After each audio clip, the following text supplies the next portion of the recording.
మామిడి పళ్ళ రుచులే కాదు, కపిల్ వారి 30 సంవత్సరాల నాణ్యత మరియు నమ్మకం. సోషల్ మీడియా అందుబాటులోకి వచ్చిన తర్వాత సమాచార వేగం పెరిగింది. ప్రతి ఒక్కరూ స్మార్ట్ ఫోన్లను తమ కమ్యూనికేషన్ పరిధిని పెంచుకుంటున్నారు. ఇదే సమయంలో భావ ప్రకటన స్వేచ్ఛ పేరుతో కొన్ని సోషల్ మీడియా వేదికలు దారి తప్పుతున్నాయి. ఫేక్ న్యూస్తో పాటు అశ్లీలత పెరిగిపోతోంది. దీంతో సోషల్ మీడియాను కంట్రోల్ చేయాలనే డిమాండ్ మొదలైంది. మరోవైపు కేంద్ర ప్రభుత్వం కోసం పెరిగిపోతున్న డిజిటల్ వేదికలు, ప్రసార మాధ్యమాలు సోషల్ మీడియా యాప్ల నియంత్రణ కోసం చర్యలు చేపట్టింది. ఈ దిశగా కఠినమైన చట్టాలను రూపొందించేందుకు ప్రయత్నాలు మొదలయ్యాయి. ఒకప్పుడు సమాచారం కోసం పత్రికలు, టీవీ ఛానళ్ల మీద ఆధారపడేవారు. ఇంటర్నెట్ స్పీడ్ పెరగడంతో ఇప్పుడు అందరి చేతిలో స్మార్ట్ ఫోన్లొచ్చాయి. సోషల్ మీడియా అత్యంత ప్రజాదరణ పొందిన వేగవంతమైన కమ్యూనికేషన్ మార్గంగా మారింది.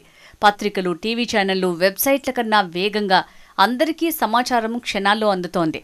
ప్రపంచవ్యాప్తంగా 5 బిలియన్ల మంది వినియోగదారులున్నారు. ఇది ప్రపంచ జనాభాలో 62%.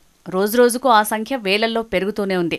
సోషల్ మీడియా వాడకం విపరీతమైన తర్వాత పుస్తకాలు చదవటం ఎప్పుడో మానేశారు. బుర్రలో పదును తగ్గిపోతోంది. ఒకరితో ఒకరు మాట్లాడుకోవడానికి సమయం ఇవ్వటం లేదు. సామాజిక, భావోద్వేగ, మానవ సంబంధాలు, కుటుంబ బంధాలు పలుచబడిపోయాయి. కుటుంబ సభ్యులతో మాట్లాడటం కన్నా స్మార్ట్ ఫోన్లతోనే గడిపేస్తున్నారు. ఈ మాయా ప్రపంచంలో సముద్రం అంత మంచి ఉంటే ఆకాశం అంత చెడు కూడా ఉంటుందని మరవరాదు. భావ ప్రకటన స్వేచ్ఛ పేరుతో ఎవరికి నచ్చిన అభిప్రాయాలు వారు వెల్లడించుకునే అవకాశం దొరికింది. తమకు నచ్చిన అంశాలు, వాదనలు, సిద్ధాంతాలపై సోషల్ మీడియాలో నిత్యం రకరకాల చర్చలు జరుగుతూనే ఉన్నాయి. ఈ క్రమంలో కొంతమంది నెటిజన్లు బూతులతో రెచ్చిపోతున్నారు. గత కొన్నేళ్లుగా కొత్త టీవీ ఛానళ్లకు అనుమతులు ఇవ్వటం లేదు.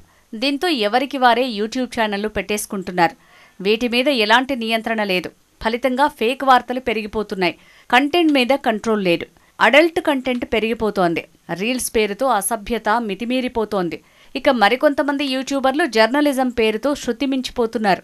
ఇవి కొందరి మనోభావాలను దెబ్బతీస్తుంటే మరికొందరు సున్నిత మనస్కులు కుంగిపోతున్నారు. ప్రాణాలు తీసుకున్న వాళ్లు ఉన్నారు. ఇటీవలి కాలంలో మితిమీరిపోతున్న సోషల్ మీడియా పోకడలపై జనాగ్రహం పెరిగిపోతోంది. ఈ మాధ్యమాలను నియంత్రించేందుకు ప్రభుత్వం చర్యలు చేపట్టాలని కోరుతున్నారు. ముఖ్యంగా యూట్యూబ్ ఛానల్స్ పెట్టాలంటే అనుమతులు, లైసెన్స్ ఫీజు తప్పనిసరి చేయాలి. సోషల్ మీడియా, ఓటీటీ ప్లాట్ఫారాలలో లభించే అశ్లీల, అసభ్యకరమైన కంటెంట్ నుంచి పిల్లల్ని దూరంగా ఉంచాలనే ఆందోళన రోజురోజుకు తల్లిదండ్రుల్లో పెరిగిపోతోంది. కొన్ని దేశాల్లో ఈ దిశగా చర్యలు మొదలయ్యాయి. మరోవైపు భారత్లో కూడా సోషల్ మీడియాపై నియంత్రణ కోసం కేంద్ర ప్రభుత్వం కసరత్తు మొదలుపెట్టిందని చెప్తున్నారు. ఇటీవల పార్లమెంట్లో బీజేపీ ఎంపీ అరుణ్ గోవిల్ అడిగిన ప్రశ్నకు కేంద్ర మంత్రి అశ్విని వైష్ణవ్ సమాధానమిచ్చారు. సోషల్ మీడియా, ఓటీటీ ప్లాట్ఫారాలలో అసభ్యకరమైన కంటెంట్ను అరికట్టడానికి ప్రస్తుత చట్టాల్ని మరింత కఠినతరం చేయాల్సిన అవసరం ఉందని ప్రస్తావించారు. ఈ అంశాన్ని పార్లమెంటరీ స్టాండింగ్ కమిటీ పరిశీలించాలని లోక్సభలో సమాచార ప్రసార శాఖ మంత్రి అన్నారు. మరింత కఠినమైన చట్టాల్ని రూపొందించేందుకు ఏకాభిప్రాయాన్ని రూపొందించాలని కూడా ఆయన పిలుపునిచ్చారు.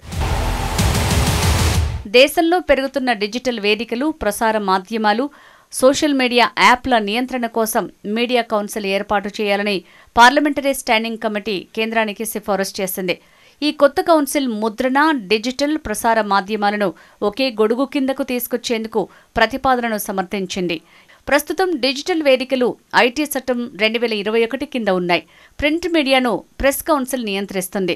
టీవీ ఛానళ్లు, కేబుల్ టీవీ నెట్వర్క్ చట్టంలోని మార్గదర్శకాల ప్రకారం నడుస్తున్నాయి. ఈ నేపథ్యంలో వీటన్నింటినీ మీడియా కౌన్సిల్ ఏర్పాటు ద్వారా ఒకే గొడుగు కిందకు తీసుకురావాలని స్టాండింగ్ కమిటీ స్పష్టం చేసింది.